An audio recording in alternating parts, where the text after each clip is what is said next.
હું એક માલકીનબાઈના ઘરે કામ કરતી હતી. હું વિધવા હતી અને હજી યુવાન પણ હતી. તેમનો દીકરો શહેરમાં નોકરી કરતો હતો.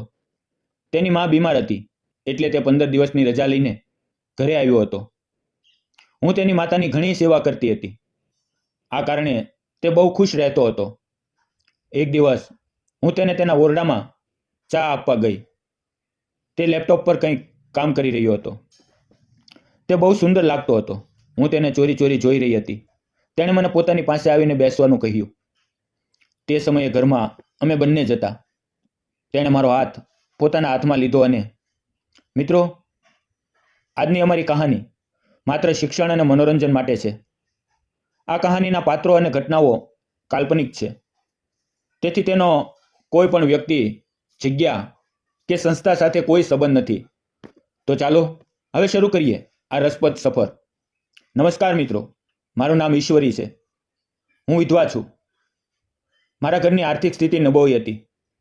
મારા માતા પિતા બીજાના ખેતરમાં મજૂરી કરીને કોઈ રીતે ગુજારો કરતા હતા. મારી એક ભાઈ અને એક બહેન છે અને હું ઘરમાં સૌથી મોટી છું. ગરીબીને કારણે મારા ભણતરની સફર 12 સુધી જ થઈ શકી. ત્યાર પછી ઘરના લોકોએ મારા લગ્ન માટે સંબંધ જોવાનું શરૂ કર્યું અને 4-5 વર્ષમાં મારા માટે એક સારો સંબંધ આવ્યો. તે છોકરો એક સારી કંપનીમાં કામ કરતો હતો. લગ્ન પછી મારો પતિ મારા પ્રત્યે ખૂબ સારું વર્તન કરતો હતો. મારી દરેક નાની મોટી જે કાંઈ જરૂરિયાત હોય તેનું ધ્યાન રાખતો હતો. સાસુ સસરા પણ સારા હતા, પણ ક્યારેક ક્યારેક મને તાણા આપતા હતા. તેમ છતાં અમારું જીવન સારી રીતે ચાલી રહ્યું હતું. પણ મિત્રો, કિસ્મતને કંઈક બીજું જ મંજૂર હતું. લગ્નના માત્ર 2 વર્ષ પછી જ મારા પતિનું હાર્ટ એટેકથી અચાનક અવસાન થઈ ગયું. એક ક્ષણે એવું લાગ્યું કે મારા પર દુઃખનો ડુંગર તૂટી પડ્યો હોય. મારા માતા પિતા મને ઘરે લઈ આવ્યા. હું સંપૂર્ણ એકલી પડી ગઈ હતી. કોઈ કામમાં મન નહોતું લાગતું. મને જમવાનું પણ ભાવતું નહોતું. મારા પિતાને પણ ખૂબ દુઃખ થતું હતું કે તેમની દીકરીનું ઘર ઉજળી ગયું. મારા પતિને ગયે 3-4 મહિના થયા હતા. મેં વિચાર્યું કે હવે ફરીથી સાસરે જાઉં, કારણ કે મારા મા બાપ પર હું બોજ બનીને રહેવા નથી માંગતી. પણ જ્યારે હું સાસરે ગઈ તો ત્યાં મારી સાથે ખૂબ ખરાબ વર્તન થવા લાગ્યું. મારા સાસરિયા વાઓએ મને નફરતથી જોવાનું શરૂ કર્યું. તેમને લાગતું હતું કે મારા કારણે જ તેમના દીકરાનું અવસાન થયું છે. તેઓ મને તાણા આપતા, મારપીટ કરતા. પછી હું સાવ તૂટી ગઈ. મને સમજાતું નહોતું કે હવે શું કરવું. પણ એક દિવસ તેણે મને ઘરેથી કાઢી મૂકી. હું પિયરમાં ના ગઈ અને અહીંયા ત્યાં ભટકતી રહી. હું થાકીને હારીને જ્યારે સ્ટેન્ડ પર બેસીને રડી રહી હતી, ત્યારે એક સ્ત્રીએ મને જોઈ. તે મારી નજીક આવીને મારા હાલચાલ પૂછ્યા. મેં મારી આખી કહાની તેને કહી. તેને મારી ઉપર દયા આવી અને તે મને પોતાના ઘરે લઈ ગઈ. તેનું ઘર મોટો બંગલો હતું. તેમના પતિનું પણ અવસાન થઈ ગયું હતું અને તે પોતાના દીકરા સાથે રહેતી હતી. પણ અત્યારે દીકરો શહેરમાં નોકરી કરતો હતો. મેં તેને ત્યાં કામ કરવાનું શરૂ કર્યું. ઝાડુ, પોતા, રસોઈ. હું ઘરના બધા કામ કરતી હતી.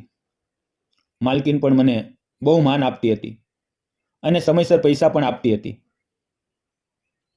એક દિવસ તેઓ મને પોતાના પરિવારની તસવીરો બતાવી રહી હતી.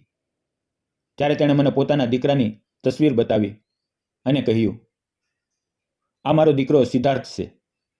મેં તેને જોયો તો તે ખૂબ જ હેન્ડસમ હતો. મોટી કંપનીમાં નોકરી કરતો હતો અને હજી અવિવાહિત હતો. તે ફોટામાં ખૂબ આકર્ષક લાગતો હતો. બસ આ રીતે દિવસો પસાર થતા હતા. પણ અચાનક એક દિવસ માલકીન બીમાર પડી ગઈ. તેણે દીકરાને ફોન કરીને બોલાવી લીધો. દીકરો તરત 15 દિવસની રજા લઈને ઘરે આવ્યો અને મેં તેને પ્રથમ વાર જોયો. ત્યારે મારી નજર તેના પર અટકી ગઈ. તે ખરેખર સુંદર અને સજીલો હતો. માને જોઈને તેની આંખોમાં આંસુ આવી ગયા. તેને રડતો જોઈને હું પણ ભાવુક થઈ ગઈ. માતાએ મારો પરિચય કરાવ્યો કે આ ઈશ્વરી છે. તેને મેં કામ ઉપર રાખી છે. તે વિધવા છે, પરંતુ મારી ઘણી સેવા કરે છે, રાત્રે પણ મારા માટે જાગે છે. તેણે મારી તરફ સ્મિત સાથે જોયું અને કહ્યું, થેન્ક યુ. હું શબ્દોમાં જવાબ ન આપી શકી, ફક્ત માથું હલાવીને હળવું સ્મિત આપી દીધું. હવે ડૉક્ટરે કહ્યું હતું કે તેમની માતાને હજી 4-5 દિવસ હોસ્પિટલમાં રાખવી પડશે. ધીમે ધીમે તેમની તબિયતમાં સુધારો થતો ગયો. હું રોજ ઘરે જઈને જમવાનું બનાવતી અને તેમનું અને સિદ્ધાર્થનું ટિફિન લઈને હોસ્પિટલે આવતી.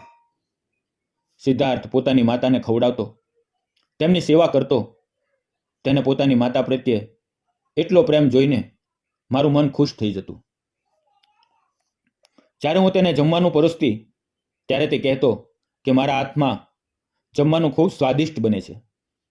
એક ક્ષણે મને પહેલી વાર લાગ્યું કે દુઃખના અંધકારમાં પણ ક્યાંક પ્રકાશની કિરણ હોય છે. તે પોતાની માતાને કહેતો, માં, સિટીમાં સારું જમવાનું નથી મળતું, અને માં જુઓ, ઈશ્વરી કેટલું સ્વાદિષ્ટ જમવાનું બનાવે છે.